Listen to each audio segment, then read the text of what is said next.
कराची में गिरने वाली इमारत का मलबा हटाने का काम जारी, 17 लाशें निकाल ली गईं। कमिश्नर कराची आज रात तक रेस्क्यू ऑपरेशन मुकम्मल करने के लिए पुरुमीद। मजीद 8 से 10 अफराद मलबे तले दबे होने का खदशा। लवाहिकीन अपने प्यारों की जिंदगी के लिए दुआ गो। वज़ीर ममलकत खेलदास कोहिस्तानी और नून लीगी रहनुमा निहाल हाशमी का मुतासरा इमारत का दौरा। कहा, हादसे के बाद पहली जिम्मेदारी सिंध हुकूमत पर आयद होती है। लवाहिकीन और मकामी अफराद इमदादी कार्रवाइयों से मुतमईन हैं।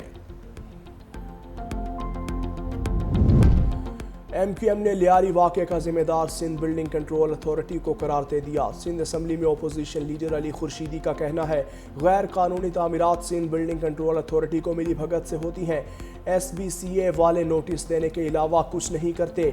शहर को माफिया चला रहा है। 4 लोगों को मुअत्तल करने से कुछ नहीं होगा।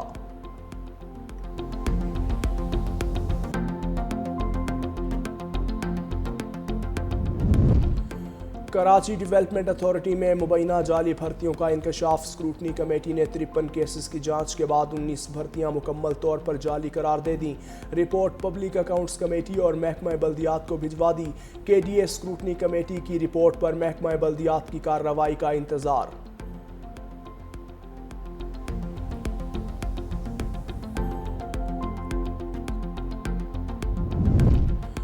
5 जुलाई पाकिस्तान की तारीख का स्याह तरीन दिन है। चेयरमैन पीपल्स पार्टी बिलावल भुट्टो जरदारी ने अपने पैगाम में कहा, आज से 48 साल पहले एक आमिर ने अवाम की मर्जी को रोंद कर जमहूरी सफ़र को पटड़ी से उतार दिया।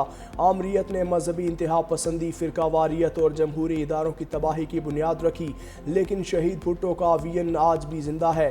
हम आइन की बालादस्ती और अवामी खुद मुख्तारी के लिए जिद्दोजहद जारी रखेंगे।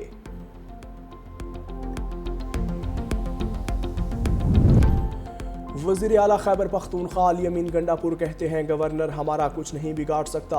हमारी हुकूमत मजबूत है, कोई भी रुकन कहीं नहीं जा रहा।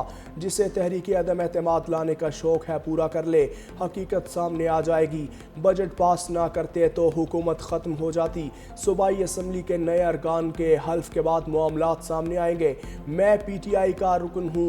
अपने कागजात नामजदगी में खुद को आज़ाद नहीं लिखा। अपने कागजात नामजदगी की बुनियाद पर अदालत से रुजू करने जा रहा हूं ताकि इस हमें मखसूस नशिस्तें दी जाएं। सेनेट के 21 जुलाई के इंतखाबात के हवाले से मुशावरत की जाएगी।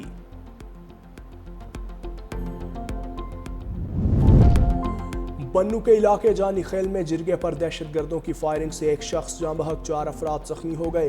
पुलिस के मुताबिक फायरिंग का वाकया कबायली रहनुमा मलिक ईद नवाज खान को अगवा करने की कोशिश के दौरान मज़ाहमत पर पेश आया।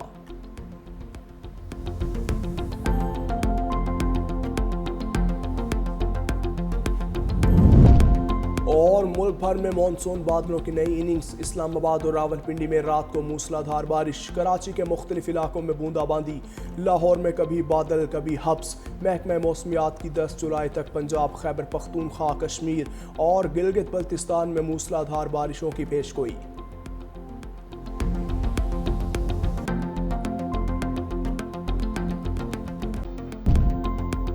और मुल्क भर में मानसून बादलों की नई इनिंग्स। इस्लामाबाद और रावलपिंडी में रात को मूसलाधार बारिश।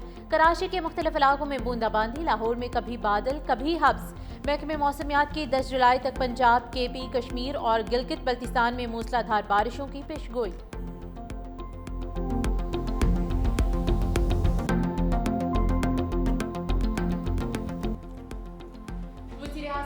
शरीफ आज़रबाईजान का 2 रोज़ा दौरा मुकम्मल करके लाहौर पहुंच गए। पाकिस्तान और आज़रबाईजान के दरमियान सरमायाकारी में बड़ी पेशरफ्त। आज़रबाईजान की पाकिस्तान में $2 अरब सरमायाकारी के मुआहदे पर दस्तखत।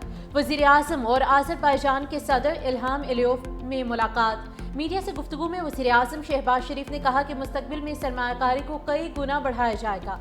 पाकिस्तान में सरमायाकारी पर सदर इल्हाम अलियोव के मशकूर हैं।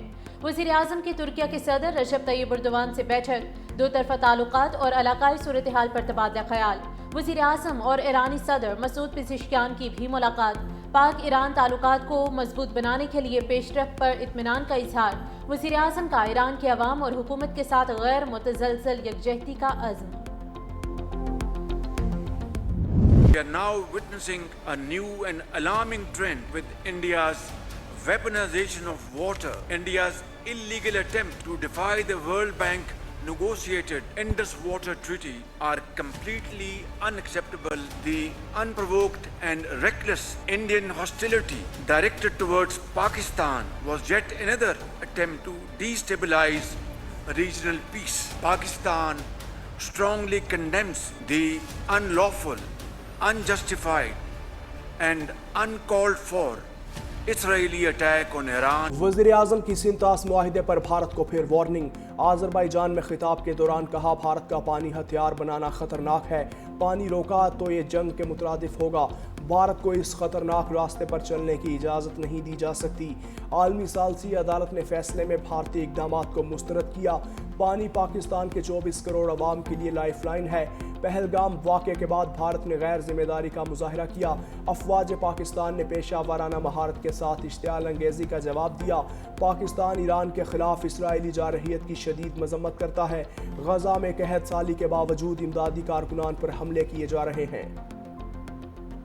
जंगी रवैया भारत और पाकिस्तान दोनों के मफाद में नहीं है। बिलावल भुट्टो का मशवरा। अल जज़ीरा को इंटरव्यू में कहा, भारत दहशतगर्दी के हर वाक़े पर जंग को मामूल बनाना चाहता है। दो एटमी ताकतों के दरमियान जंग का खतरा पहले से ज़्यादा हो चुका है। भारत का पाकिस्तान मुखालिफ नज़रिया हमारे और भारतीय अवाम दोनों के लिए ख़तरनाक है। मौजूदा नस्ल को माजी की गलतियों की सज़ा नहीं दे सकते।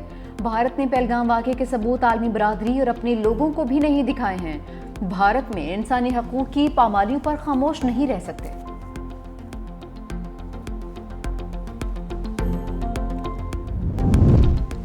भारतीय डेप्यूटी आर्मी चीफ का पाकिस्तान के हाथों शिकस्त का एतराफ़। लेफ्टिनेंट जनरल राहुल सिंह ने कहा, पाकिस्तान की सलाहियतों ने भारतीय फ़ौज को हैरान कर दिया।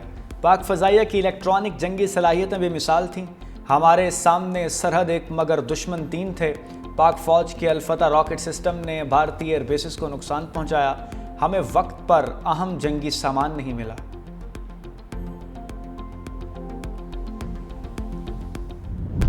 हमास ने जंगबंदी तजावीज़ कबूल की या नहीं, जल्द वाज़ेह होगा। अमरीकी सदर ट्रंप की सऊदी वज़ीर दिफा से मुलाकात के बाद मीडिया से गुफ्तगू। कहा, इसराइल 60 रोज़ा जंगबंदी पर रज़ामंद है। 24 घंटे में हमास का फैसला भी मुतवक्की है। मजीद कहा कि इब्राहिम मुआहदे के वुसअत देने के लिए काम कर रहे हैं। उम्मीद है मजीद ममालिक भी इसराइल को तस्लीम कर लेंगे।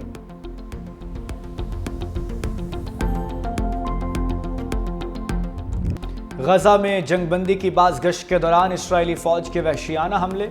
मजीद 60 फ़लस्तीनी मौत के आगोश में चले गए। खान यूनस, दीर अल बलाह समेत मुख्तलिफ इलाकों पर बमबारी। निहत्ते फ़लस्तीनी रोटी के एक लुकमे की खातिर मौत का जायका चखने पर मजबूर। काबिज़ फ़ौज ने इंसानी इमदाद के मराकज़ पर एक बार फिर हमला कर दिया। इंसानी इमदाद के मराकज़ पर शहीद होने वाले फ़लस्तीनियों की तादाद 613 हो गई।